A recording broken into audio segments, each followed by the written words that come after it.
지난 7일 토요일 날 팔레스타인 가자 지구에서 이슬람 무장 단체 하마스가 이스라엘을 기습 공격했다라는 보도가 전 세계로 나갔습니다. 미국 언론들이 미국의 9.11 테러와 버금가는 그런 일이라고 전 세계에 보도를 했습니다.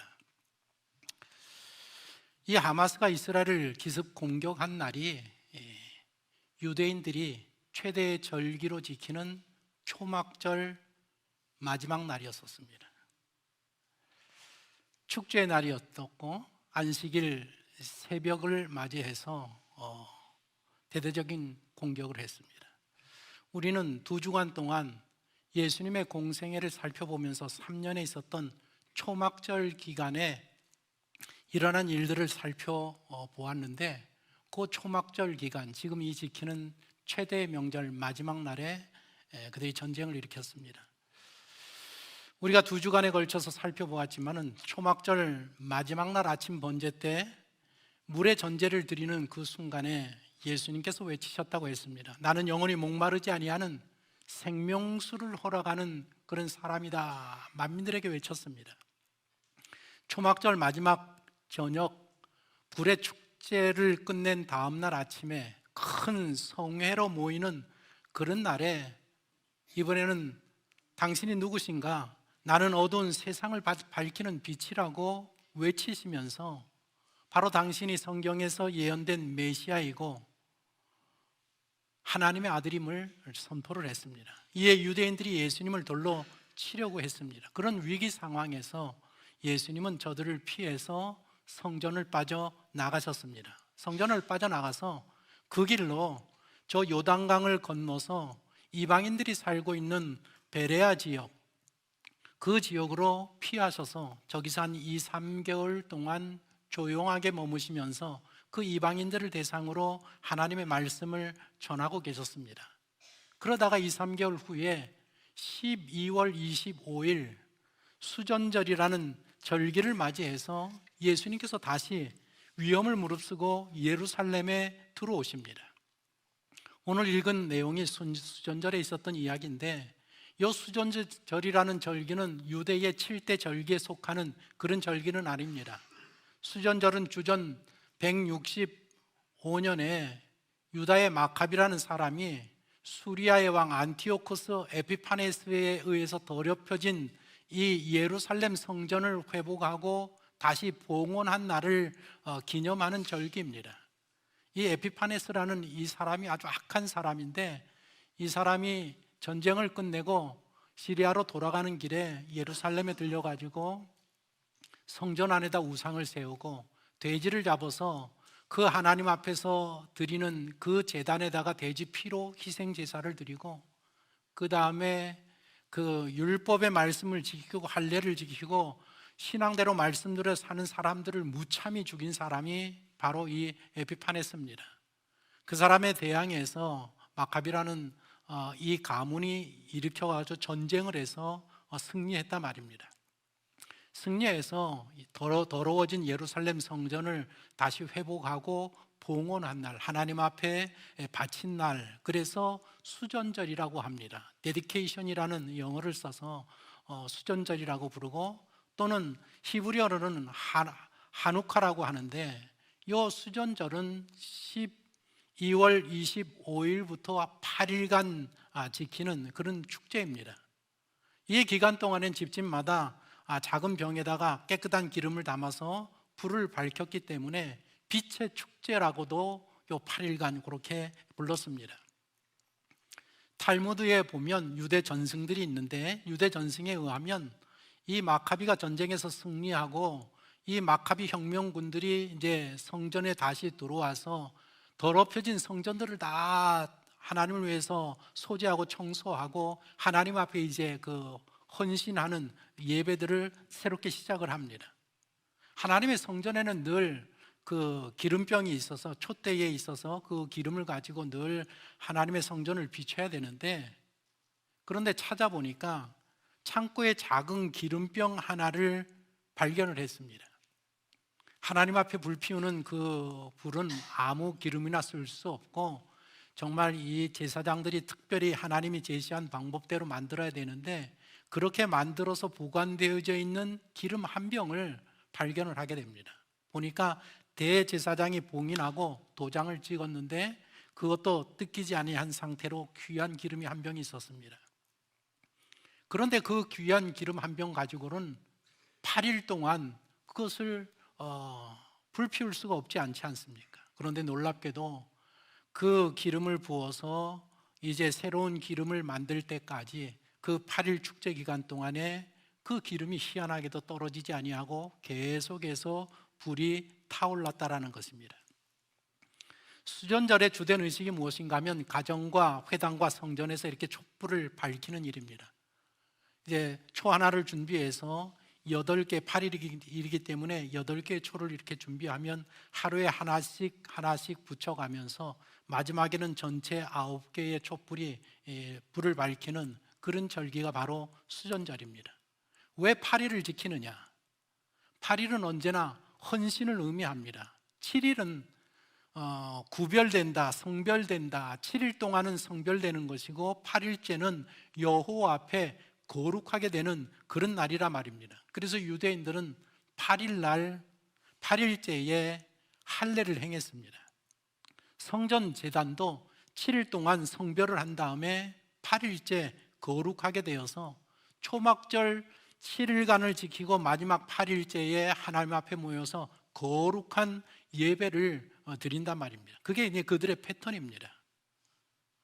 요 수전절 기간 동안에 이들이 잃어버렸던 국가를 다시 회복하고 더럽혀진 성전을 다시 회복했기 때문에 수전절에는 늘 우리가 이 무참히 짓밟힌 우리나라가 해방되는 그런 날을 기념하면서 그런 날을 고대하는 마음을 가지고 지키는 날입니다.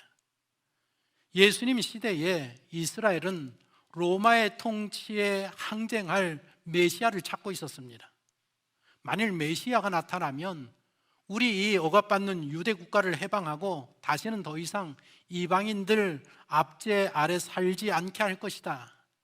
솔로몬 왕같이 그가 하나님 앞에 서서 솔로몬이 성전을 짓고 번제를 드릴 때에 하늘에서 영광의 불이 떨어진 것처럼 메시아가 나타나면 이 성전을 회복할 것이고 우리나라를 그렇게 회복할 것이라는 간절한 구원을 소망하는 절기가 바로 수전절이었습니다. 우리가 지금 요한복음에 대한 내용들을 쭉 같이 살펴보고 있는데 사도 요한이 예수님의 세계를 쭉 소개하면서 초막절 다음에 나오는 요 수전절을 언급해서 우리들에게 소개하는 이유는 아마도 우리 유대인들에게 있어서 구원의 희망은 오직 예수밖에 없다라는 그 이야기를 들려주기 위해서 수전절이라는 요 사건을 기록한 것이 아닌가라는 생각을 할 수 있습니다. 수전절이 되었습니다. 예수님께서 위험을 무릅쓰고 요단강을 건너서 다시 예루살렘 성전에 들어오셔서 솔로몬의 행각이라는 그 행각을 거닐게 됩니다. 성전을 보면 지도 한번 띄워주십시오. 성전을 보면 저 성벽으로 저렇게 둘러싸여 있지 않습니까? 동서남북 성전이 저렇게 둘러싸여 있는데 저게 이제 뜰인데 바깥들은 벽을 가리켜서 이렇게 바라보고 있고 이 행각은 행각들 쪽으로는 이렇게 트여 있단 말입니다.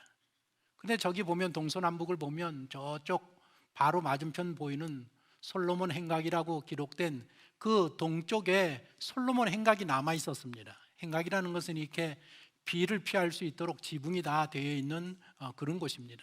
그곳에서 많은 서기관들이 랍비들이 이스라엘 백성들을 가르치고 예수님도 저 장소에서 성전에 모여든 사람들에게 하나님의 말씀을 가르쳤단 말입니다. 특별히 겨울이라든지 비 오는 날이라든지 그럴 때 사용되어지는 것이 솔로몬 행각입니다.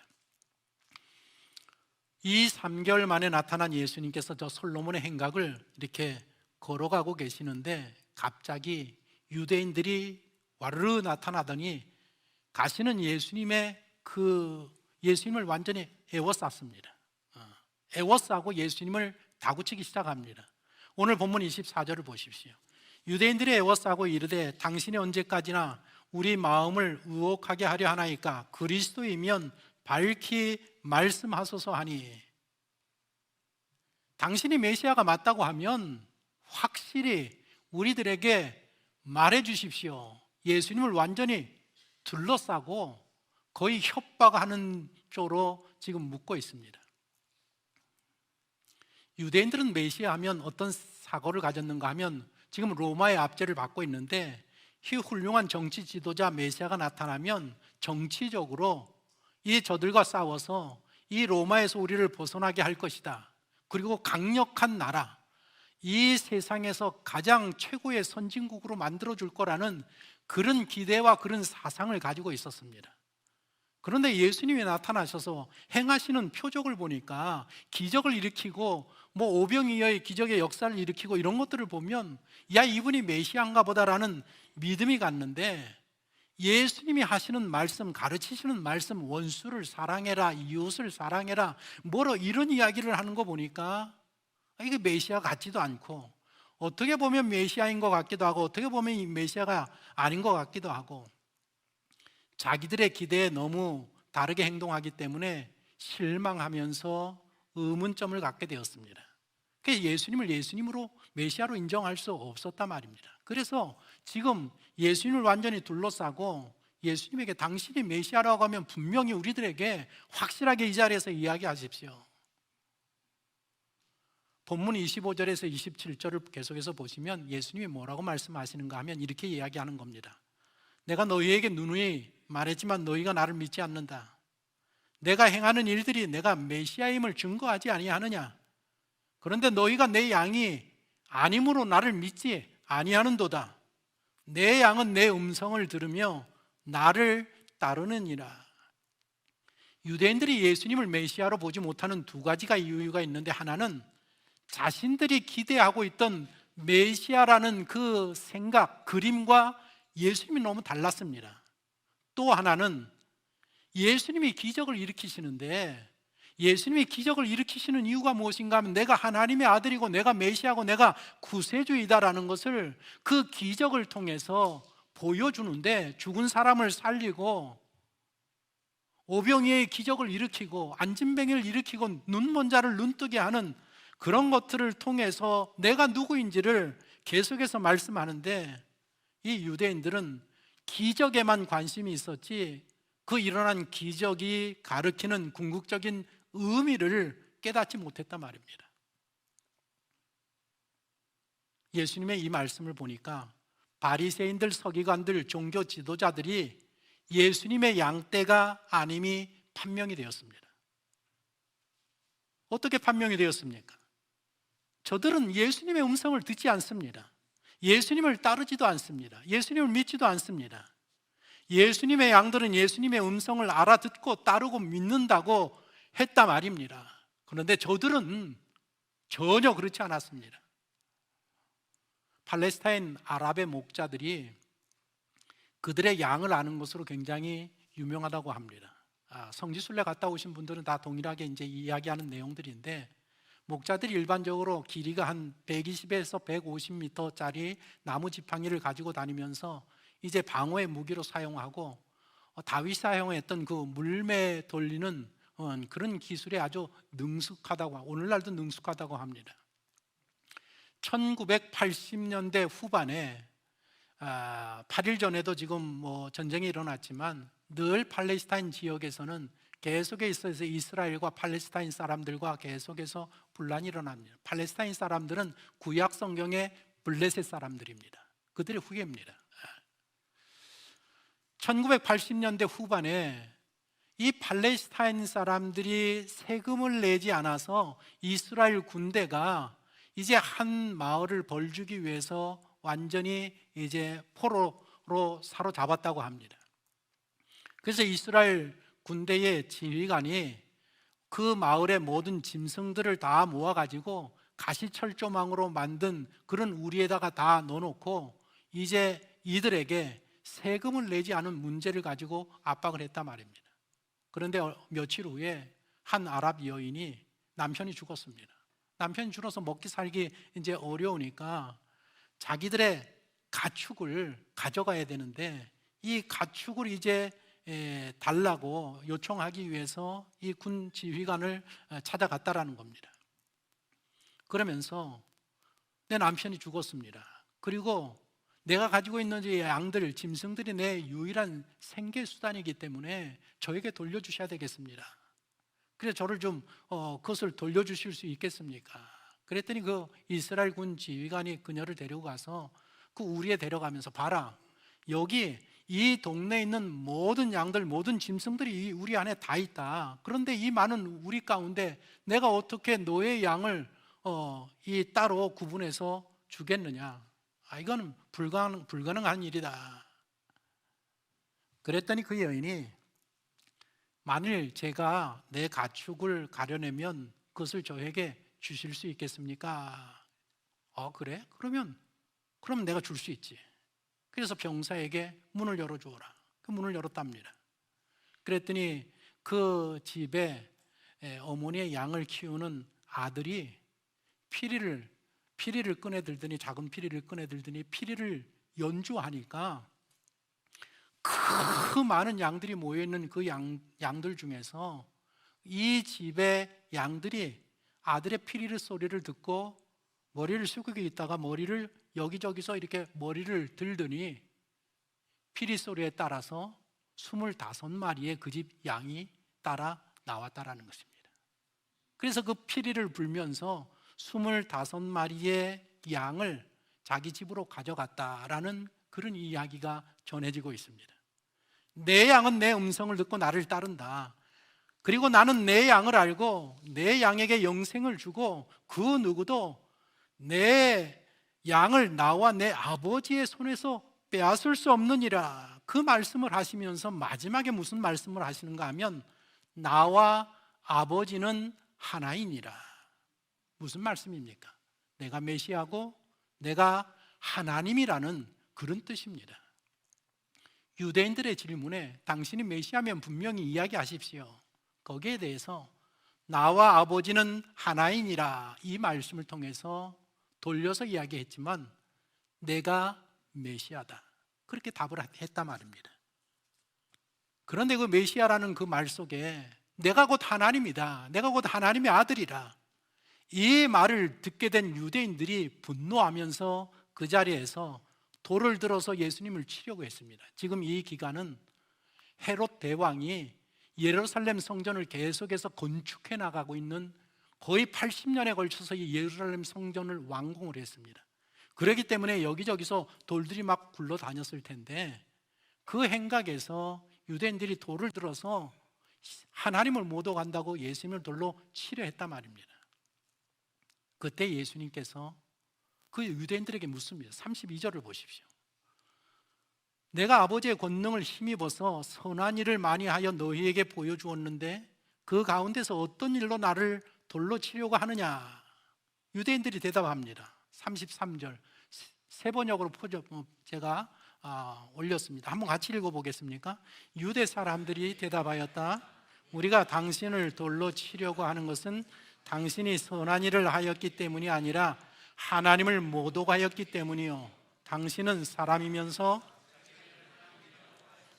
이들 유대인들을 보십시오. 지금 예수님께서 그동안 3년 동안 하셨던 그 선한 일들에 대해서는 인정을 하고 있습니다. 그런데 당신이 사람이면서 하나님이라고 말한 이것 때문에 하나님을 모독하는 행위를 했다라고 해서 지금 돌을 들어서 예수님을 치려고 했단 말입니다. 예수님이 살던 1세기 당시에 돌을 들어서 죄인을 치는 것은 일반 군중들, 백성들에 의해서 이루어지는 일들입니다. 그 당시에 로마의 사법제도에는 이렇게 돌을 들어서 사람을 처벌하는 일은 없습니다. 십자가에 죽이든지 목을 베서 죽이든지 합니다. 그런데 유대인들 법에는 여러 경우에는 돌을 들어서 그 사람을 심판하고 죽이는 이런 것들이 규정이 되어 있습니다. 하나님 외에 다른 우상을 섬기면 돌을 쳐서 죽일 수 있습니다. 부도덕한 행위를 하면 발견된 그 자리에서 돌을 들어서 사람을 쳐 죽일 수 있습니다. 안식일을 어기면 돌을 들어 죽일 수 있습니다. 그리고 하나님을 모독하는 행위를 하면 돌을 들어서 쳐 죽일 수 있었단 말입니다. 나와 아버지는 하나이라는 말이 신성 모독에 해당하는 죄이기 때문에 우리는 너를 돌을 들어서 쳐 죽여도 무방하다라고 이야기하고 있습니다. 여기에 예수님께서 시편 82편의 말씀을 인용해서 자신을 변호합니다. 82편을 보십시오. 그들은 알지 못하고 깨닫지도 못하여 흑암 중에 왕래하니 땅의 모든 터가 흔들리는도다. 내가 말하기를 너희는 신들이며 다 지존자의 아들들이라 하였으나 그러나 너희는 사람처럼 죽으며 고관에 하나같이 넘어지리로다. 시편 82편의 말씀을 인용했는데 이 시편 82편의 말씀은 이스라엘 백성들이 하나님 앞에 불순종하는 그런 태도에 대해서 비판하는 시편입니다. 그런데 시편 82편을 보니까 예수님께서 하시는 말씀이 뭔가 하면 너희들이 시편을 알지 아니하느냐. 이스라엘 백성들은 구존으로 하나님의 말씀을 받았습니다. 우리는 이 책을 가지고 있어서 알지만 예수님 당시에 예수님도 성경 전체를 암송하고 있었고 랍비들도 성경 전체를 다 암송하고 있었고 일반 모든 백성들이 거의 성경을 다 암송하고 있었던 그런 시대입니다. 성경을 펼치지 아니하고도 예수님께서 시편 82편의 말씀을 인용하니까 저들도 82편의 말씀을 알고 있단 말입니다. 너희들 82편의 말씀을 알지 않느냐? 하나님이 너희를 향해서 뭐라고 했는가? 너희들을 향해서 신들이라고 이야기하지 아니하느냐?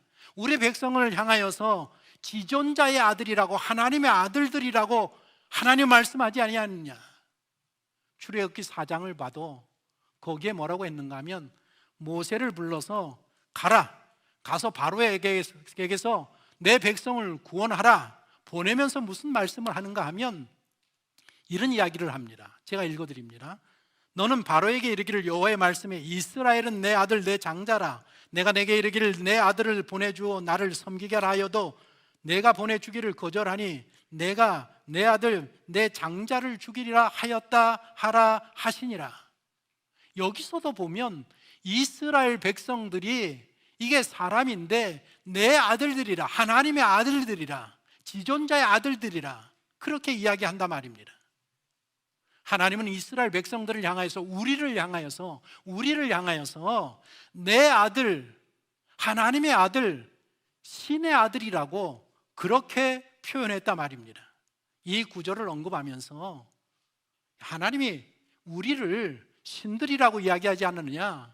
우리를 하나님의 아들들이라고 이야기하지 않았느냐? 그런데 내가 나와 아버지는 하나라고 한 말이 어떻게 하나님을 모독하는 신성 모독죄에 해당하느냐? 당신은 그렇게 변론하시는 것입니다. 내용이 좀 어려울 수 있는데 그러면서 37절 38절을 보면 이렇게 이야기합니다. 같이 읽어봅니다.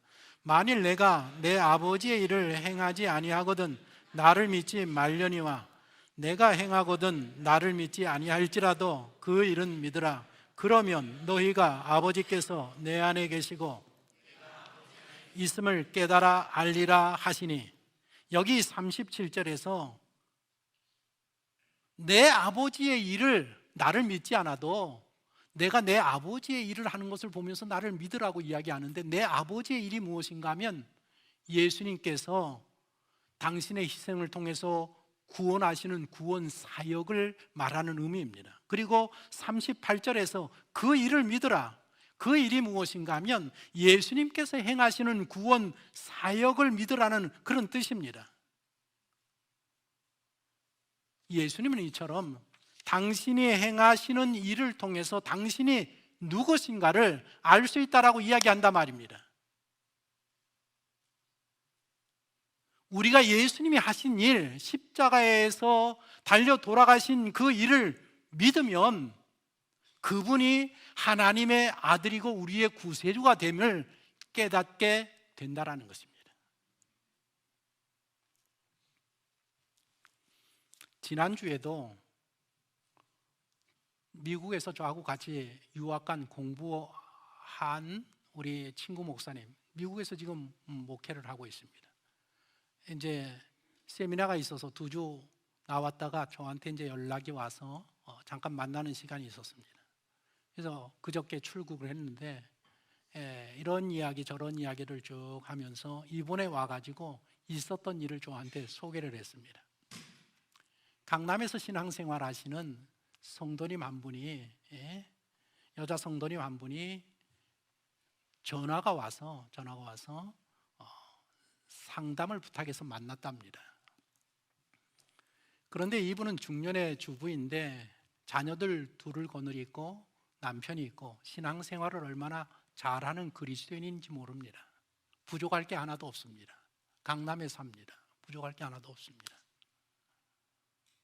그런데 만나는 남자가 있습니다.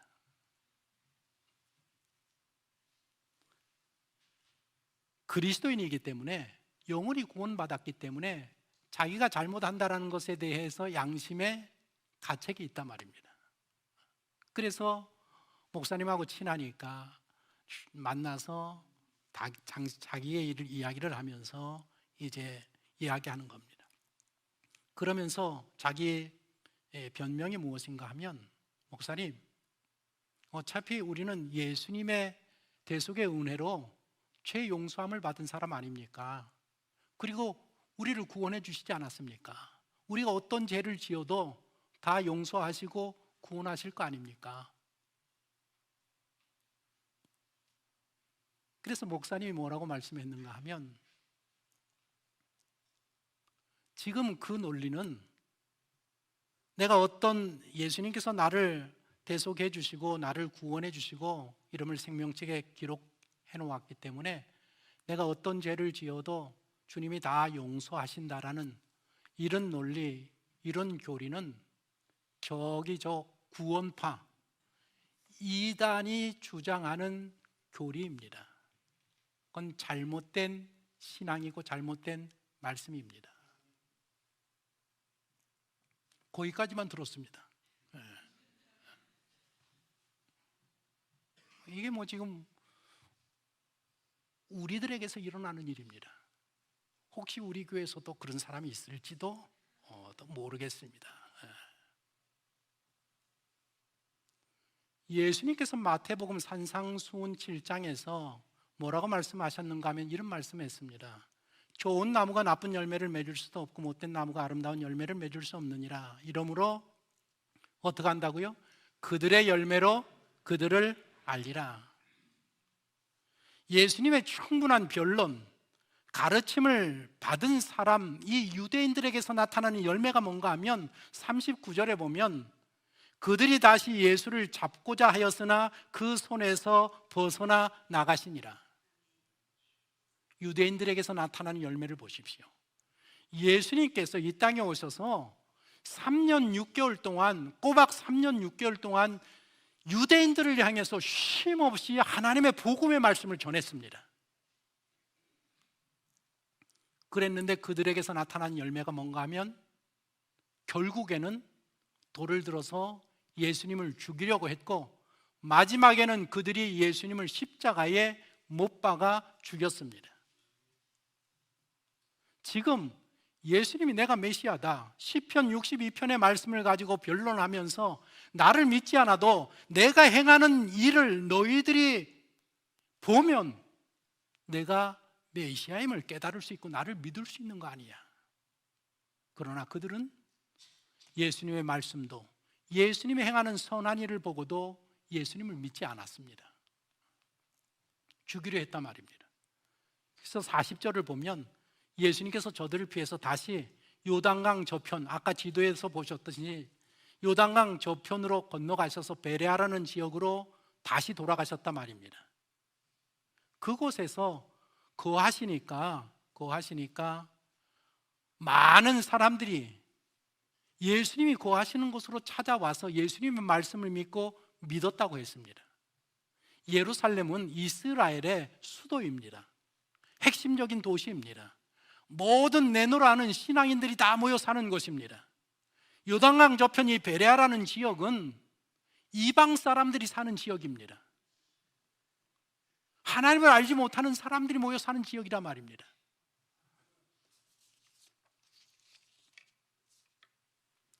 이 지금 수전절이 12월 25일부터 시작되는 절기인데, 그리고 예수님이 4월 달에 6월절에 십자가에 달려 돌아가십니다. 지금 이 수전절의 말씀을 마치시고 요단강 저편으로 건너가셔서 베레아 지역에 3개월을 거기서 머무시다가 예루살렘에 십자가를 지러 오시기 위해서 바로 오셔서 십자가를 지시고 구원의 사역을 끝내십니다. 그러니까 무슨 말인가 하면, 요 수전절 때 예루살렘에 오셔서 예수님께서 저들에게 가르치신 요 때가 유대인들에게 있어서 구원받을 수 있는 마지막 기회였었단 말입니다. 마지막 기회. 계속해서 말씀을 해도 믿지 않았습니다. 마지막 기회가 왔어도 그 기회를 놓쳤단 말입니다. 기회를 놓치지 마십시오. 인생에는 기회가 옵니다. 그 기회를 놓치지 마십시오. 영적인 면도 그렇고 육신적인 면도 마찬가지입니다. 지난주에는 일이 제가 너무 많았습니다. 지난주 일이 너무 많았는데 여러 가지 행사도 많이 있었고, 강남에서 목회하시는 제 멘토에 해당하시는 목사님을 만났는데, 식사를 같이 했습니다. 만났는데 저한테 책 한 권을 추천을 해줬습니다. 이 책입니다. 한번 읽어보겠습니까? 강남은 거대한 정신병동이다. 강남에서 목회하시는 목사님이십니다. 저한테 이 책을 꼭 한번 읽어보라 그래서 당장에 사서 제가 읽었습니다. 읽어보니까 어떤 내용인가 하면, 지금 40년 동안 정신과 의사이신데 강남에서 개업을 해서 30년 동안 지금 강남에서 정신과 의사로 상담하고 계시는 그 닥터께서 쓰신 책입니다. 거기에 이제 한마디로 정리하면 이겁니다. 강남은 돈에 미쳐 있다. 뭐에 미쳐 있다고요? 돈에 미쳐 있다. 강남은 만몬이라는 신이, 돈의 신이 다스리는 곳이, 그게 강남이라는 겁니다. 이건 이제 제가 정리한 겁니다. 거기 뭐라 그랬는가 하면, 강남은 대한민국에서 가장 잘 사는 지역이다. 강남에는 전국의 돈, 아니 세계의 돈이 몰려든다. 돈만 있으면 대우받고 돈만 많으면 뭐든 할 수 있다. 그런데 돈이 없으면 천대받고 아무것도 할 수 없다. 강남에서 잘 살고 대우받으려면 돈이 있어야 된다. 우리가 다 아는 이야기인데, 강남에 얼마나 돈 없는 사람은 강남에 살 수 없습니다. 그런데 평균적으로 돈이 그렇게 많은 사람들인데, 그 돈 많은 사람 사회 속에서도 돈이 더 많아야 사람 대접을 받을 수 있지, 돈이 조금 있으면 강남에 살면서 사람 취급도 받지 못하는 곳이 강남이라는 겁니다. 그래서 이 제목이 왜 결정됐냐면, 상담을 받으러 온 한 여성, 강남에 사는 여성이 와서 상담하면서, 선생님, 강남은 커다란 정신병원이에요. 그 이야기를 해서 제목을 이렇게 잡았다라는 것입니다. 제가 이 책을 읽으면서, 내가 강남에서 목회한 아기를 얼마나 다행인가. 제가 그 생각을 하게 되었습니다. 뭐 여러 가지 내용이 많은데, 여러분들한테 이제 소개하고 싶은 내용은, 우리나라 인구의 25%가 지금 우울증을 앓고 있다고 합니다. 그래서 이 우울증에 대한 부분만 소개하려고 합니다. 강남에서 어떤 정신질환자들이 가장 많은가? 불면증 환자들이 단연 압권이랍니다. 강남에 사는 사람들이 불면증 때문에 잠을 못 자고 있습니다.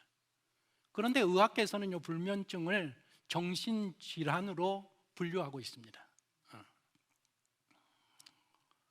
이 불면증과 아울러서 이 우울증이 연결이 되어 있는데, 우울증의 기전이 무엇인가 하면 의존이라고 합니다. 의존하는 마음이 많아서 사람에게 우울증이 생긴다는 겁니다.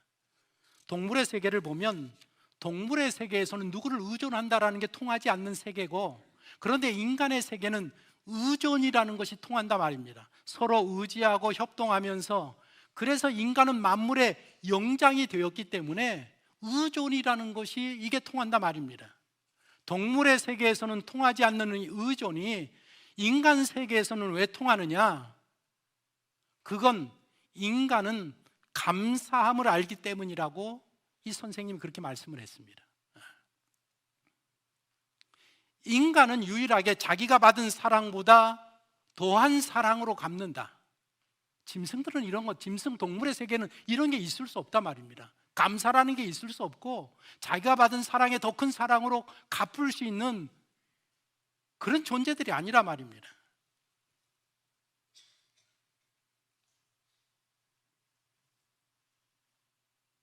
우울증의 기전이 의존에 대한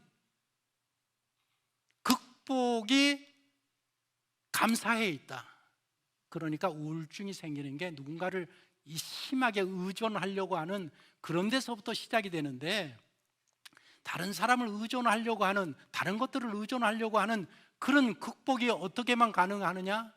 감사함으로만 가능하다 말입니다. 그래서 우울증에서 그것을 뛰어넘고 이겨내는 사람은 어떤 사람인가 하면 자기가 받은 사랑에 감사할 줄 아는 사람. 혹시 우울증 갖고 계십니까? 밤에 잠을 못 주무십니까? 감사를 회복하면 해결된다는 겁니다. 제가 얘기하는 게 아니라 전문가 닥터가 하는 이야기입니다. 우울증으로 인생을 망치는 사람이 누구냐? 감사할 줄 모르고 계속 의존하면서 더 많은 사랑을 달라고 투정하고 분노하는 사람들은 그 우울증으로 인생을 완전히 망치게 된다는 것입니다. 제가 오늘 본문의 말씀을 보면서 이 유대인들은 감사할 줄 모르는 사람이라 말입니다. 그런데 하나님을 모르는 이방인들은 감사를 하는 사람이라 말입니다. 오늘 추수감사주일 아닙니까? 오늘 추수감사주일입니다. 우리의 인생을 돌아보면서 하나님 앞에 감사의 고백으로 예배를 드리는 날입니다. 여러분들이 인생에 있어서 가장 크게 감사하는 내용이 무엇입니까? 바로 예수님께서 당신을 위해서 십자가 위에서 죽으시고 부활하신 그 일이 우리 신앙인의 입장에서 보면 가장 큰 감사가 아니겠습니까? 예수님을 진정으로 만난 사람, 진정으로 신앙의 삶을 사는 사람들은 그래서 감사의 삶을 살 수밖에 없다는 논리입니다.